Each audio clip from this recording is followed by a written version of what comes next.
She has a great relationship. She wants with okay. I know there's different regions.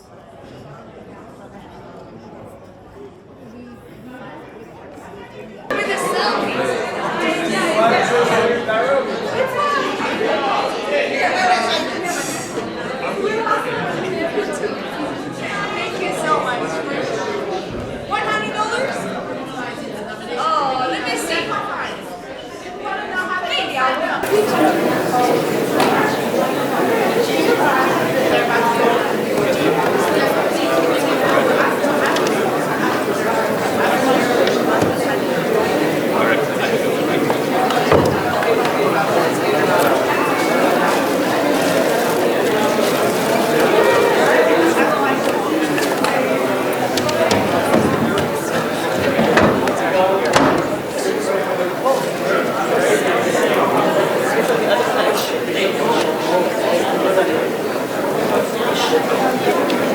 Peace TV reporters have been active at the UN headquarters since 2010, the age of former UN Secretary General Ban Ki-moon.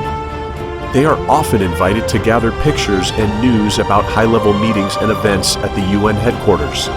Our news reports have, in part, kept the international community up to date with the work of different governments so that people everywhere will know the great efforts and contributions of the UN to world peace, international affairs, and multilateralism. My name is Maher Nasser. I'm the Director of the Outreach Division in the Department of Global Communications, and I welcome you to this town hall. It is my pleasure to moderate this town hall with His Excellency, the Ambassador Dennis Francis, the President of the 78th session of the United Nations General Assembly. I also wish to welcome with us here on the podium His Excellency Ambassador Colin Kilpaile, who is the Chef de Cabinet of the Office of the President of the General Assembly, and also Her Excellency Keisha Maguire, Special Envoy and Special Advisor on Gender Equality and Women's Empowerment to the President. As has now become a tradition, today's town hall is an opportunity for civil society representatives here in the room, but also around the world, to hear directly from His Excellency, the President of the 78th General Assembly, about his priorities and to engage with him and his esteemed colleagues directly. Over the past 3 years, we have lived through a global pandemic, worsening climate crisis, continued environmental degradation, rising geopolitical tensions, conflicts with global implications, rising inequalities, threats of new technologies, and more. Global problems require global solutions, and the United Nations is at the center of multilateralism, with the General Assembly at its core as the most representative body in the world. The global and pervasive nature of these challenges need all hands on deck, from governments to at all levels, civil society, international organizations, academia, and the private sector. We need more engagement and opportunities to tap into all resources humanity can muster to achieve the objective of a world in which everyone can thrive in peace, dignity, equality, and justice on a healthy planet. We're deeply grateful for your tireless work on the ground as civil society representatives. And on behalf of the Department of Global Communications, I also thank you for joining our advocacy efforts to promote the Sustainable Development Goals, to take climate action, to accelerate progress towards gender equality, and to tackle hate speech and to combat misinformation and disinformation. Your Excellency, President Francis, your vision highlights the importance of enhanced multilateralism to pursue the vital objectives of peace, prosperity, and progress, and sustainability for all, and your commitment to meaningful, open, inclusive, and transparent participation of all stakeholders, including civil society, is clear. The Ask PGA platform on your website demonstrates your commitment to engaging with the public and allowing them to pose important questions that contribute to the organization's work and well-being of global citizens. As the 78th session progresses, we acknowledge the importance of member states, along with civil society, continuing to engage in consultations on various topics and processes, including the preparation of the Summit of the Future. We particularly appreciated the call in your letter of 21 October for the Summit co-facilitators and co-chairs to ensure the meaningful participation of all relevant stakeholders is a further testament to your dedication to inclusion and collaboration. The UN Department of Global Communications is happy to announce the planning for the 2024 UN Civil Society Conference that will be held in May in Nairobi in advance of the summit, and we will devote the hour after this to that subject. So please stay with us if you can. Before I present His Excellency, I would like to note that today's event is available in the 6 official languages of the United Nations. Interpretation booths are on both sides, so you can tune in to whichever language that you choose. In the room, you can listen with the earpiece that is on your seats, and you will find the choice of language on the desk itself. For those of you watching online, you can select the language you want to hear at the drop-down menu on your screen. And for those of you who are posting on social media, we encourage you to follow us on Twitter at UNDGC_CSO and at UN_PGA. And please use the hashtag UN with civil society in your posts. And now it is my honor to present His Excellency, Mr. Dennis Francis, who has had a distinguished career spanning approximately 40 years in the diplomatic service of Trinidad and Tobago. Ambassador Francis served as his country's longest-serving ambassador for 18 years and has held various high-ranking positions, including permanent representative to the UN in Geneva, the World Trade Organization, and the UN Human Rights Council. He was also accredited to various UN specialized agencies in Vienna and Rome, and served as ambassador to Austria and Italy. Ambassador Francis has also served as chairman of the Committee on Trade-Related Aspects of Intellectual Property Rights and the Commonwealth Group of Developing Countries, and in 2006, he was assigned to Geneva following a 7-year tour as High Commissioner of Trinidad and Tobago to Jamaica and permanent representative to the International Seabed Authority. His diplomatic contributions extended to UNESCO, where he completed a 3-year assignment as chair of the Trinidad and Tobago National Commission in 2021. Once again, we're very delighted to have the President of the 78th session of the UN General Assembly, His Excellency Ambassador Francis, with us today and to share his vision and priorities. We will first hear his remarks, and then we will open the floor to questions and interactions, and we look forward to a dynamic discussion. Excellency, the floor is yours. Thank you. Thank you, Mr. Nasser. Ladies and gentlemen, dear friends, good morning. Thank you for your participation at our first town hall with civil society organizations this morning. Before I begin, allow me to thank the Department of Global Communications for their partnership in organizing this event, and Mr. Maher Nasser for moderating it. And let me also thank those joining us online. I'm very eager to hear your questions and to engage with you. When I assumed the presidency of the General Assembly in September, I outlined a series of steps and initiatives to rebuild trust in the multilateral system and to reignite global solidarity. This stemmed from the fact that, amid ever-worsening global challenges, our nation, and indeed our peoples, seem to be drifting further apart. We are seeing more pervasive signs of fraction and disunity, of discord and disharmony. This is hampering our ability to address climate change. It is diminishing our efforts to deliver on the Sustainable Development Goals, and it is impacting our confidence in our ability, though not in our resolve, to live up to confront and to try to solve the conflicts, violence, and grave violations of human rights that we are witnessing. As President of the General Assembly, the world's preeminent intergovernmental forum for dialogue and deliberation, it is my responsibility to serve as a convener and to bring together all peoples, all sectors, and all stakeholders to drive forward solutions to our shared challenges. That includes, of course, working with you, our vital civil society partners. Because the reality is that member states alone cannot resolve the challenges we face. We need the voices and the contributions of civil society.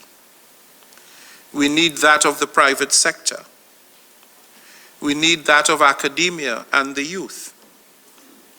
We need everyone. I repeat, everyone.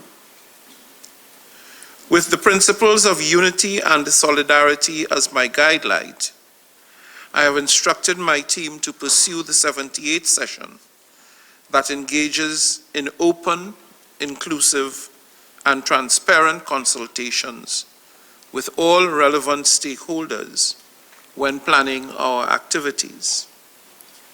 And to uphold this pledge, we are taking the necessary actions.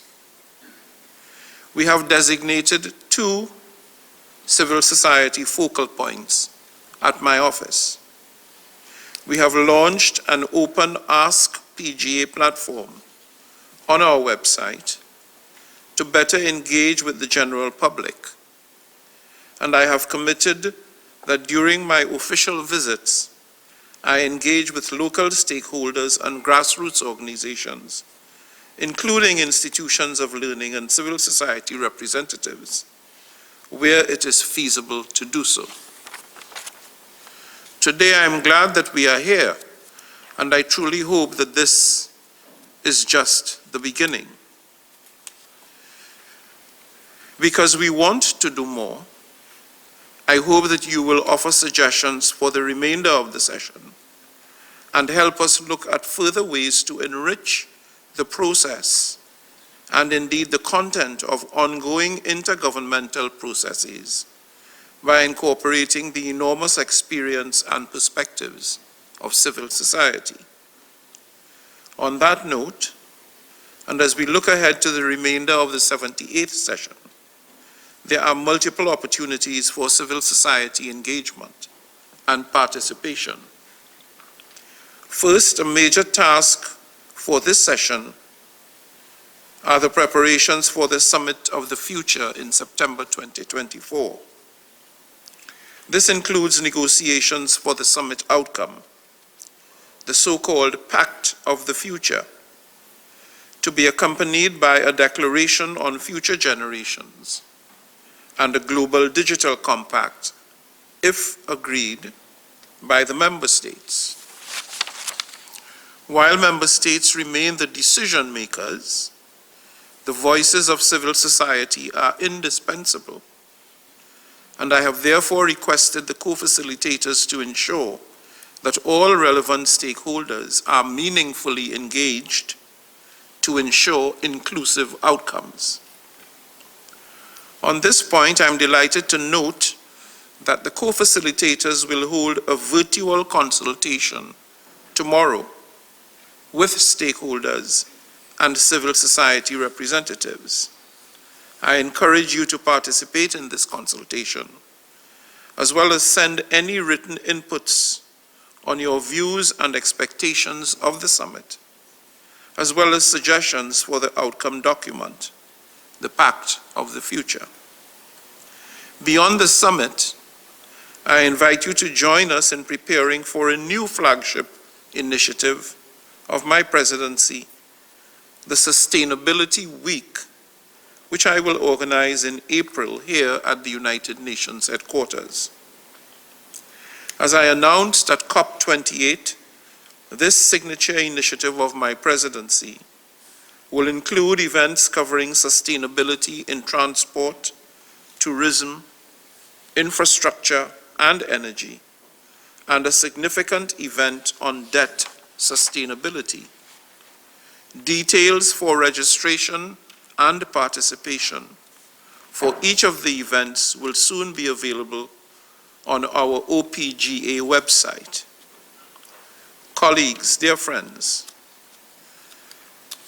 I will stop here because, of course, the purpose of today's discussion is to hear from you and to engage with you. While looking forward to our interaction, let me indicate in advance that I have received a significant number of questions, which I very much welcome as a sign of the extent of your interest to engage. In view of the limited time we have this morning, please feel free to utilize our Ask PGA platform should you require follow-up responses after this town hall. On that note, I hand it back to Mr. Maher, and I thank you.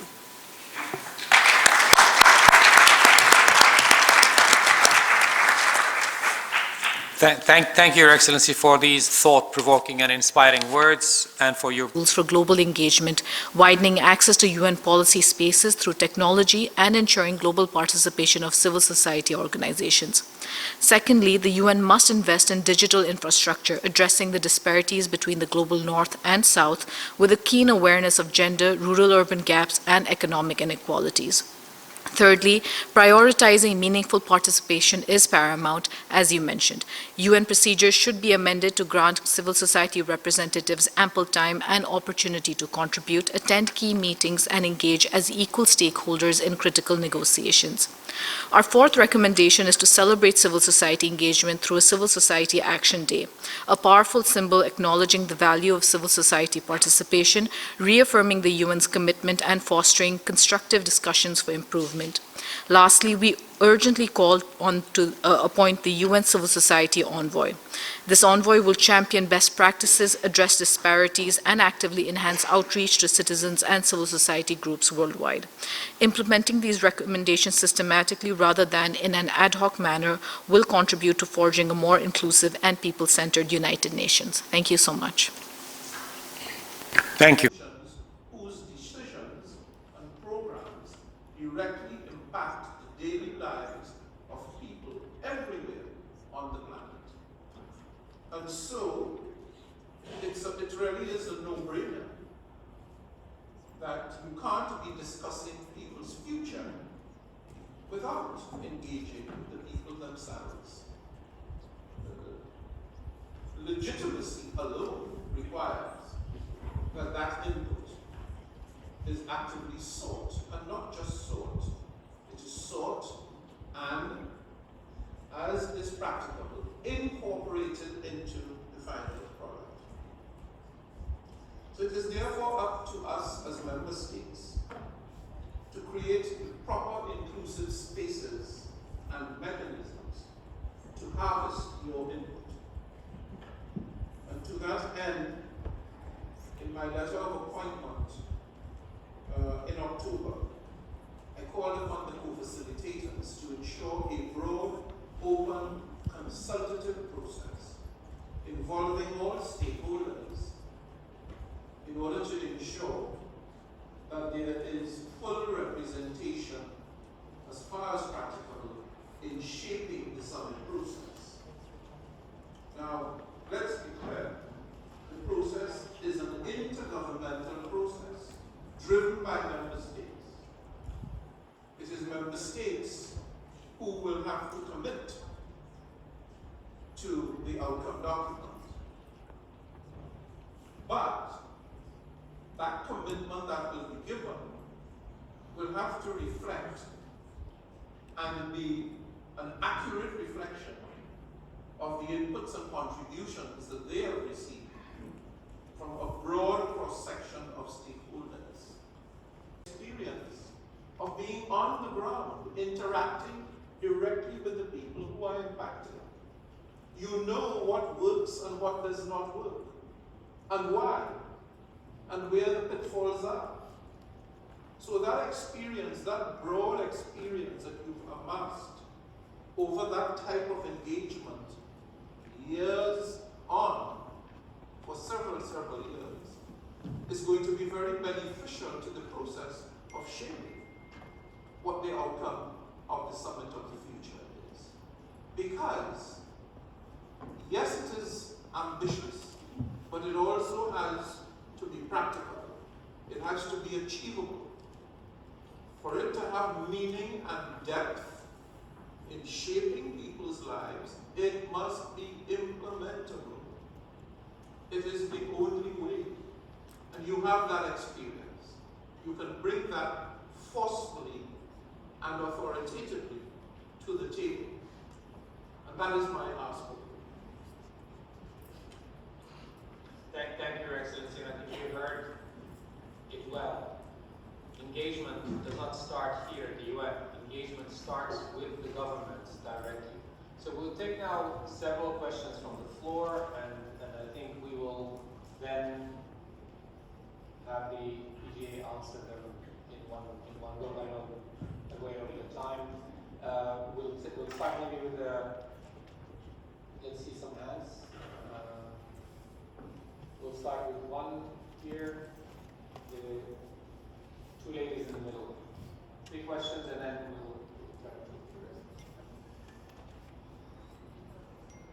Wait for it to go right, and then you can speak. Your Excellency, my name is Abel Techno, representing Vital Lab USA.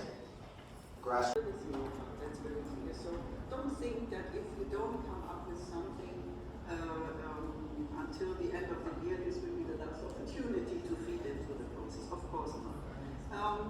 We have, I think from the zero draft and then until the summer, we have one very important meeting. It has been mentioned by you, the UN Civil Society Conference in May 2024 in Nairobi, Kenya. The discussions will focus on the Summit of the Future, and of course, after the conference, plan a joint consultation to hand over input from civil society to member states.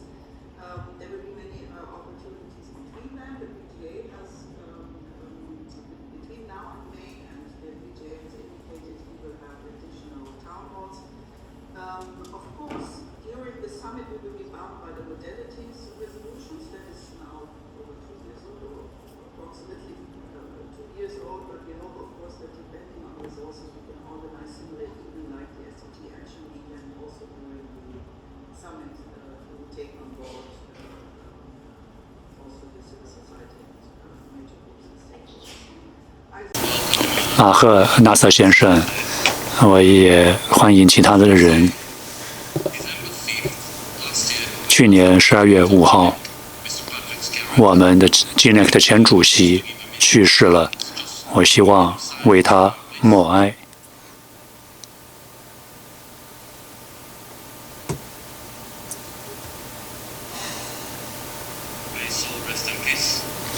愿他灵魂安息。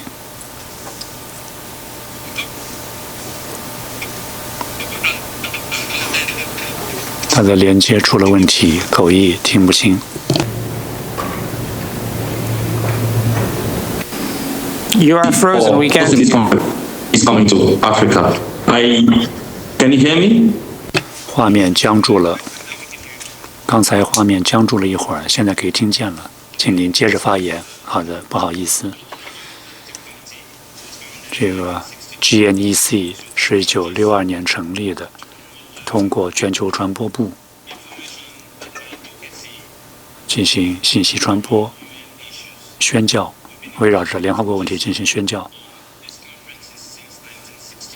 1962年以来，我们就一直出席联合国的有关工作。我们愿意就接下来的民间社会大会，跟全球传播部继续进行沟通。那么它也是跟未来峰会密切相关的。我们希望让其他的伙伴能够来到这个平台上。我们希望能够在这方面继续发挥积极的牵头作用。未来我们有一些项目和方案。内罗毕大会将在我们的播客里面加以宣传。它是一个虚拟平台，有2000个民间社会团体如果有时间的话，我们也会将纳瑟先生请来。另外，我们也有个 Acton，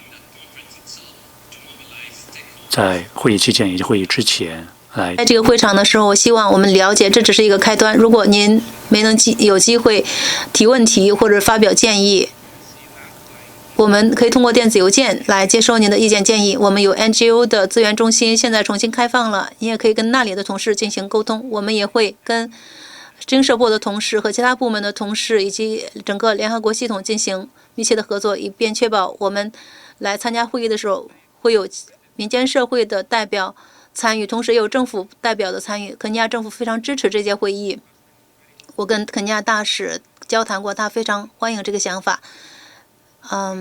会有非常高级的代表参加，包括联合国的高级的代表也会参会。